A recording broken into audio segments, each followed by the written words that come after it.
This is NDTV, and you're watching NDTV Profit.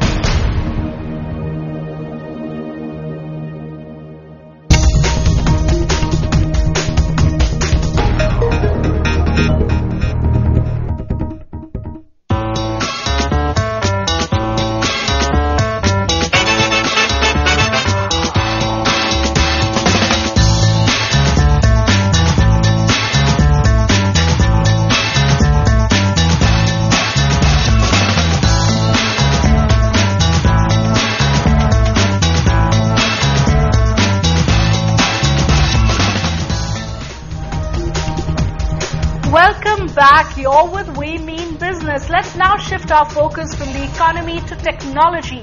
Can you imagine a classroom with no textbooks and students with no heavy school bags? Well, digital classrooms are now turning into a reality across the world. On We Mean Business today, we ask, can tablets replace textbooks in India? Joining me on the show today, we've got Arun Kapoor, Director of Vasant Valley School, Abha Sehgal, Principal of Sanskriti School, Raghavan Madhabhushi, CEO of Pressmart Media based in Hyderabad, and Shrikant V. Iyer, CEO of Pearson Education Services, joins us from Bangalore.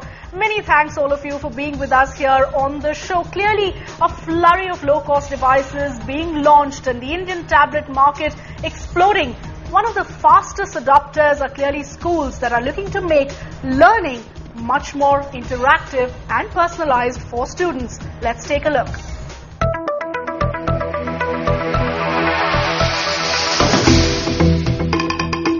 Once a little shy of taking their maths exam, Aditya and Abhilash are now enjoying the same subject with their new age tablet tests. The pen and paper tests have given way for these tablets to solve their problems. It helped me to improve my addition and subtraction, and I could do easy sums and difficult sums easily. Now maths is more interesting and joyful. Introduced across all Delhi public schools in Bangalore for the last 1 year, the management says the tablet experience has resulted in better performance among students. We feel a picture is better than 1,000 words and the understanding is better. And for example, a subject like social science, if there is World War II, World War I, and when the chapter is being shown and if you can show the videos, the impact is better. Examples like these are not a gimmick, but fast proving to be an important tool for the tech-savvy consumer. According to a recent report by IDC, tablet sales are likely to more than double in India from 250,000 units in 2011 to 575,000 in 2012. Nearly 20% of that is expected to be low-cost devices. While the cheapest tablet device can cost you 2,500 rupees, a fully loaded tablet can lighten your wallet by 45,000 rupees. With the iPad and the Galaxy Tab dominating the consumer space, low-cost tablet makers are tying up with education content providers to offer them to schools and colleges. But where these low cost, or probably I'll say the utility tablets guys are looking, it's the education segment which offers them the biggest opportunity, and which I feel right now is very, very underpenetrated. It's not really restricted to the education sector adoption at all. In fact, our leading customers also happen to be from the banking sector, insurance, pharmaceuticals, FMCG also in recent times. Education definitely is a key adopter. And more recently and definitely very fast growing is healthcare as well. But lower prices need not necessarily mean a better tablet experience. The world's cheapest tablet, Akash, developed in India, is still to excite techies, with updated versions still being developed after protests from users. But with strong adoption expected, especially in the education space, don't be surprised if textbooks are soon replaced by tablets. In Bangalore, Balakrishnan, NDTV. All right, so can tablets really replace textbooks? That's the big debate on We Mean Business today. Let me start by asking Mr. Arun Kapoor if Vasant Valley School is soon going to see digital classrooms. Is that something that can turn into a reality? Yeah, it can very soon turn into a reality. But the thing is that we also need to be careful on the path that we tread. It's not just the tablet that matters, it's what's in the tablet that makes all the difference. If you're just going to digitize textbooks and put them on the tablets, that's no point. It's the power of the device that makes the device more interactive. And sure, because the tablet is going to be wirelessly connected in our school, we're definitely going down that path. The teacher too needs to be empowered. It's not, and therefore it kind of equalizes the relationship between the students and the teachers when they can be more collaborative in what they're going to do.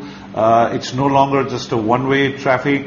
It's not just sequential. You can make synoptic leaps between concepts that you want to study. It's a whole, feedback. You can assess students and give them instant feedback. So the advantages are huge. But at the same time, we have to be very careful of how we go down this path and not just give tablets because they are the flavor of the month, but you have to be quite clear what is on the tablet and what do they access and how do they fit in with the learning objectives of the school. So we are the question, yes, we are definitely looking at going in and bringing in tablets, but we are at the same time very clear that we want to make sure that what they access on the tablet is as meaningful and as exciting as is possible. All right, let me pose that question to Mrs. Abha Sehgal. Now, Mrs. Sehgal, would you also like to see your school going digital? The fact that we may soon see tablets replacing textbooks. Education is a highly dynamic field. No one year is the same as the other. So there has to be a constant change. In fact, the way education was, say 5 years back, it's not the same as today, what it is today. Technology has come into our classrooms. It's a reality and it is there to stay. In fact, it is only going to progress further. It's going to become even more sophisticated. It has entered the education field in a big way and it will only grow bigger.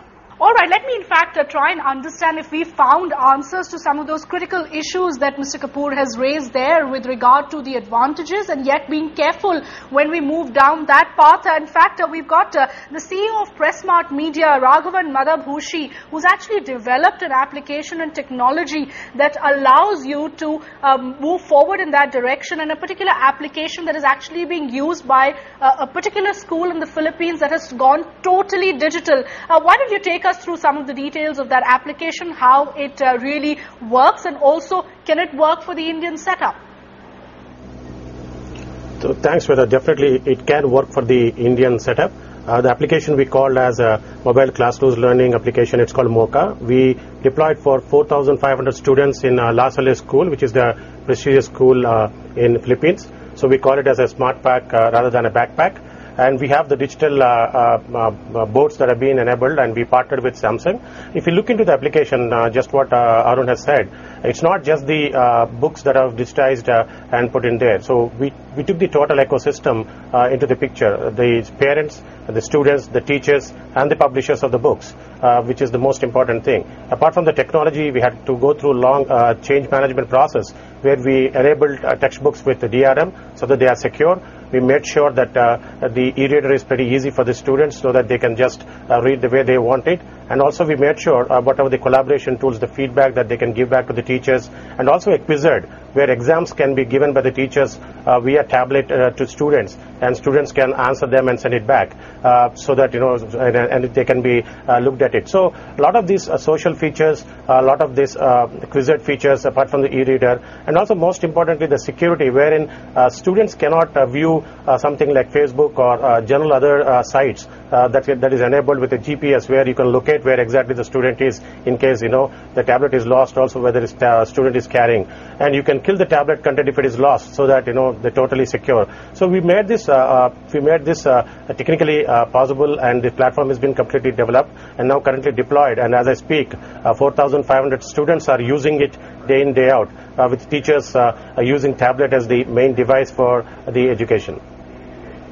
Shweta. All right, 4,500 schools using students using that application. But let me ask Mr. Shrikant Iyer here, the fact that the point that was raised also by Mr. Kapoor, the training of teachers here is critical, because while students often are early adopters of technology, there is definitely a big issue with regard to ensuring that teachers are well trained in the technology as well. Yeah, absolutely, Shweta. You're right. In fact, I think in this particular adoption, which in my opinion is inevitable, that is the piece which will be the most challenging, which is getting the teacher to use this effectively, both in the classroom and as a tool for assessment, for assessing the students, for administrative purposes also. That is going to be the most critical component. And that needs to be taken care of extremely well. So if any project has to succeed, then we need to ensure that the teacher is first of all enabled to use this seamlessly before going forward. Mr. Sehgal, what about the issue of training teachers, because that's bound to be one major hurdle in this entire journey? Right. So like when I said that education is dynamic, teachers become an integral part of that dynamism, you know. So any pedagogy or any change in pedagogy, whether it is use of technology or a different method, the training of teachers is crucial in that. So a teacher is to be trained constantly. Technology or no technology, training of teachers is an essential thing. It's an ongoing process, and I must say that, you know, technology at this present time is very much there in our classrooms, and most of our teachers are getting more and more comfortable with it. They would have been, which is true for any change. There is an initial resistance to it, but then teachers adapt to it with good training, with constant hand-holding. Teachers are now finding the benefit of technology, and they're taking on to it very, very beautifully. Mr. Kapoor, if I could also now come to you about the disadvantages of technology and the use of it in education, because what several critics actually point out is in key areas like, for instance, mathematics or in terms of writing and reading, technology also brings with it several disadvantages. I mean, students are not interested in mental maths because calculators provide that option. When it comes to writing abilities, handwriting isn't the big focus anymore because they're simply using way too many gadgets. Also in terms of reading habits, the fact that gadgets simply seem to be taking that away. So is it important to differentiate between general use of gadgets and the use of specific technology as what Mr. Raghavan was telling us for education purposes?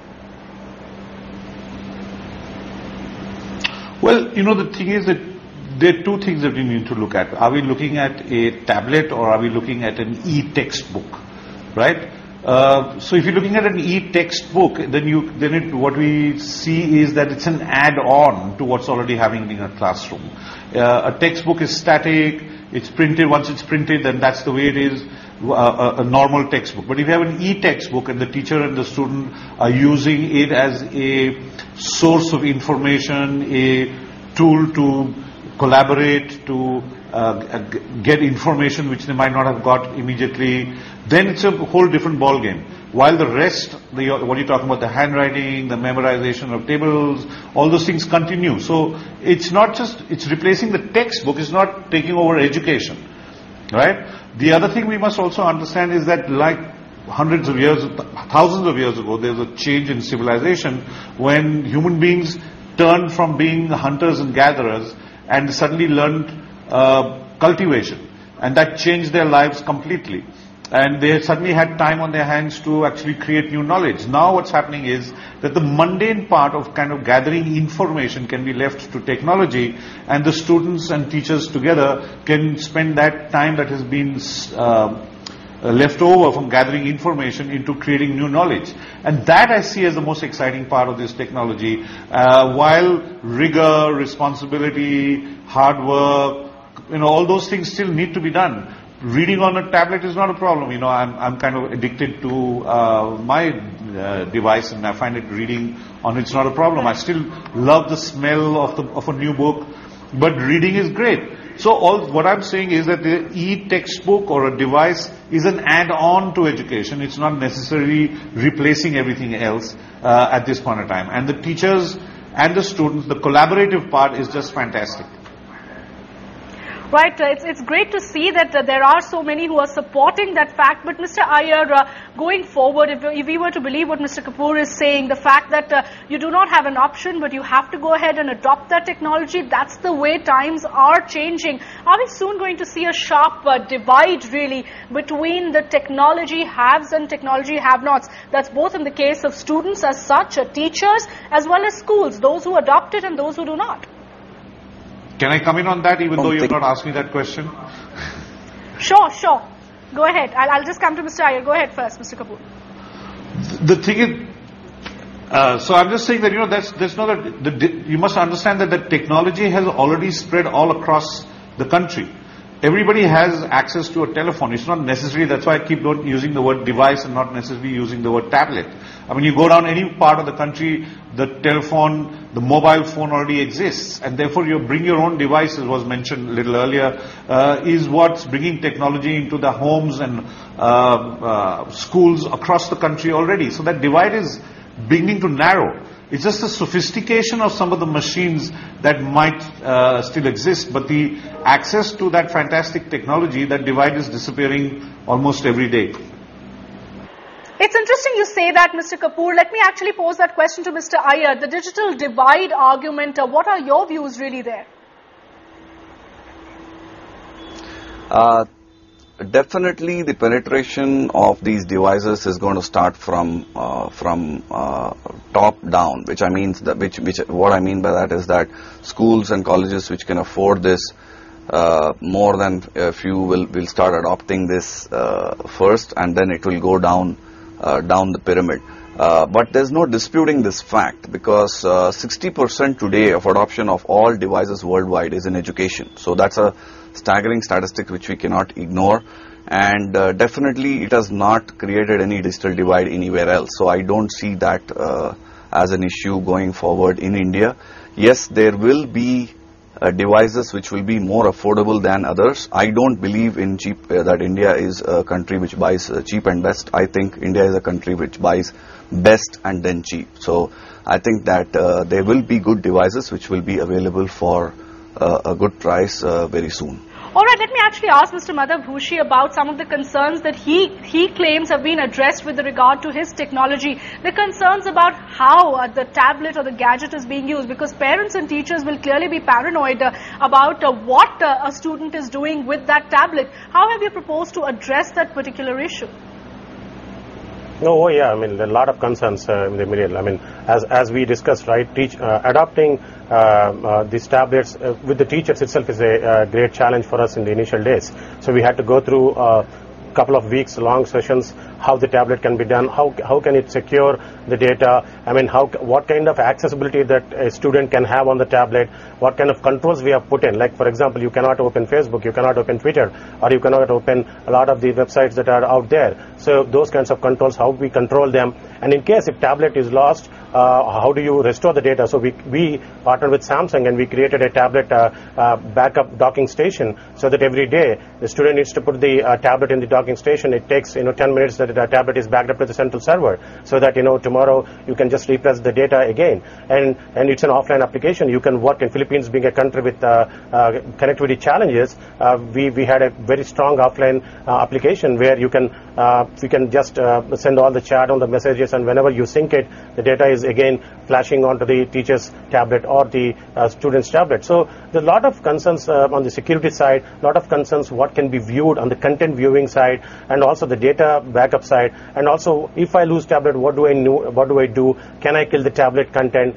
These are a lot of content issues that we face, and from publishers. The publishers say, I can't give you the book like that because you can copy it. So we need to prove them that we had a proper DRM solution, even though you cannot copy the data, and once you download it onto a particular tablet, publishers that particular book is tied up for that particular tablet, and publishers get a cut on the revenue. So all these constituents in the ecosystem, the teachers, the students, the parents, and also the publishers who are the source of the content are satisfied. And from from a student standpoint, right, the fun part, right, to really make it more visual, more appealing, and more constant of the interaction with the friends, this kind of chatting, collaboration, what Kapoor is talking about, these things make real fans for that. So we create a fan club, students to adopt it, and fan clubs are making it more popular among the schools. So a lot of this change management has to be, a lot of work has gone into that. Shweta.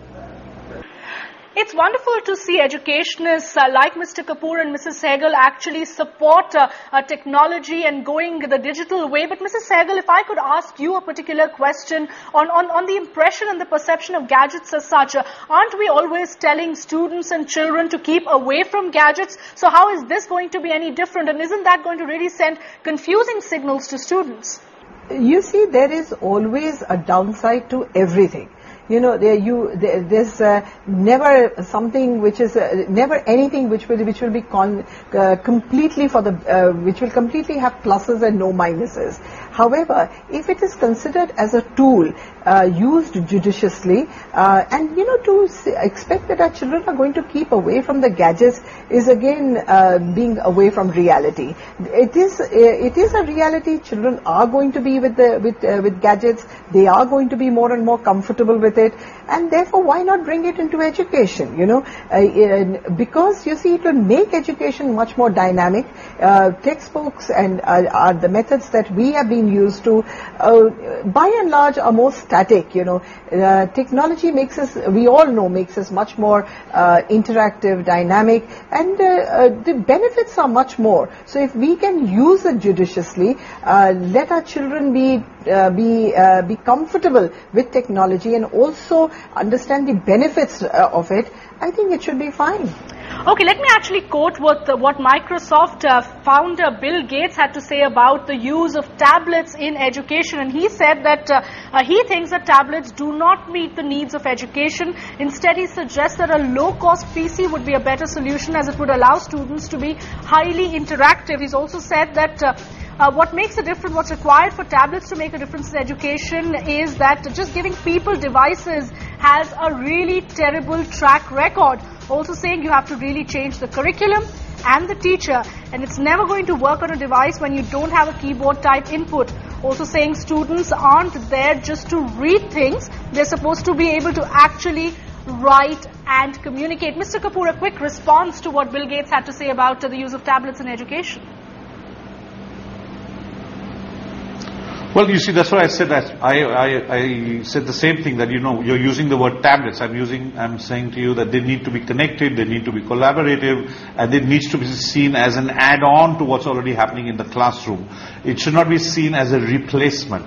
It's a tremendous add-on. It's a huge world out there, and you still need to learn how to read, write, all those things. So the tablet.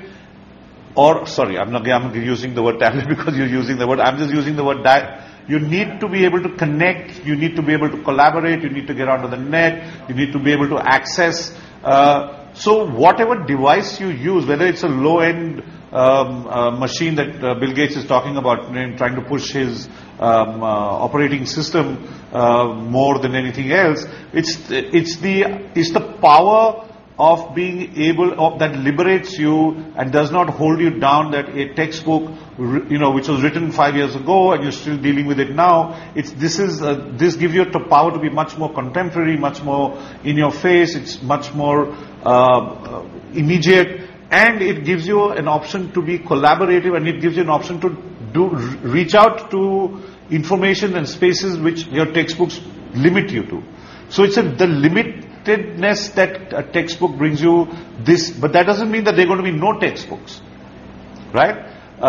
This additional, and I'm emphasizing this again and again and again, that this is an add-on, this adds a new dimension, and the teachers need to be as used to this.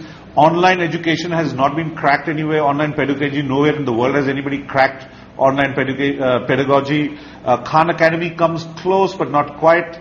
So there's still a long way to go. But at the same time, it's very exciting that we are on this path, and it kind of takes us into areas that we didn't think that we would be going in classrooms 5 years ago. All right, let me get the last word. Sure, go ahead. I was just coming to you. Go ahead. Yeah, so whether technology is complementing the existing model or cannibalizing the existing model is always there when a new technology comes into the picture in any of the model, right? Whether it's a business model or the model we operate in the current situation. So as of today, as Kapoor said, definitely technology is complementing. Philippine schools are determined that we want to go completely digital. They want to slowly remove the books from them, but still the writing and all those things will happen. So down the line, there is a path that converges whether the complementation or the cannibalization of this particular model will happen. So I think my last word would be we have to wait and see. But as far as I see, definitely the devices, whether tablets or the smart devices that are coming out, will really help students to be more interactive, the touch part of the education, and also what Kapoor is saying, more contemporary rather than little old printing books. And more importantly, my kid uses my iPad, so it's easy for her to learn things on the tablet or any other device that has been given to her. So that's the way he or she can relate and make education more fun part. Mr. Sehgal, when we also debate this entire issue of tablets perhaps replacing textbooks, one day there are enough critics who point out to the problems that technology brings with it. And that, of course, is something that we're seeing already. Language issues, the fact that the handwriting becomes a problem because students are clearly not writing enough, or they're not reading enough, or because they're way too busy with their gadgets, and also issues of what exactly they're doing with that gadget. Technology is already a reality in the classrooms. Our lessons are now are all IT enabled now, and therefore this is progressing fast, and it is going to happen. It is going to be a reality. There will be a social implication, financial implications, and all those things which will have to be worked upon. But to expect that we are going to be far removed from technology, or it's going to happen in the far future, is not correct. It's going to happen in the near future, and it's already there in our classrooms. And it's only going to, like I said earlier, it's only going to progress. It's only going to be even more. It's going to come into our classroom even more emphatically. All right, let me now start getting closing comments because we're clearly running out of time on the show. Mr. Iyer, if I could get the last word from you on the financial implication, the fact that there's bound to be a cost attached to the entire exercise of digitizing classrooms. Is that going to be a major hurdle, or do you think the way we've seen the costs of tablets coming down, that's not going to be a major roadblock towards achieving this possible thing of going digital in schools? I think the cost factor will take care of itself, and in fact I think the tipping point for adoption of these devices is going to be when the cost becomes equivalent. The cost of today's cost of 2 years or 3 years is textbooks. So just imagine, today we pay around 2,000 to 2,500 rupees per year for the textbooks for our child. So we multiply that into 3 years, and if I could supply a tablet for around 7,500 with the textbooks for 3 years loaded on it, then the commerce from the equation goes away totally. And that's going to happen pretty soon. And that's going to be the tipping point, according to me. And there are again creative ways of solving the one-time payment problem, because yes, if there will be challenges in getting as many parents to pay up a bulk amount, there can always be schemes where these can be collected on either a quarterly or on a half-yearly basis. So those already exist in education. So I definitely see that the tipping point being textbooks being made available on a uniform basis. Today that is not there, and that's more important than the price point. All right, so looks like very soon students will be armed with tablets instead of mere textbooks that we've been seeing so far. Is that going to be a reality? Will digital classrooms soon become the norm rather than the exception? Well, only time will tell. But thank you all for joining us on this very, very interesting discussion on We Mean Business. And with that, it's a wrap here on this show. Remember, you can also send us your feedback on the show. You can send us an email at wmb@ndtv.com. You can send me your feedback on my Twitter handle at Shweta.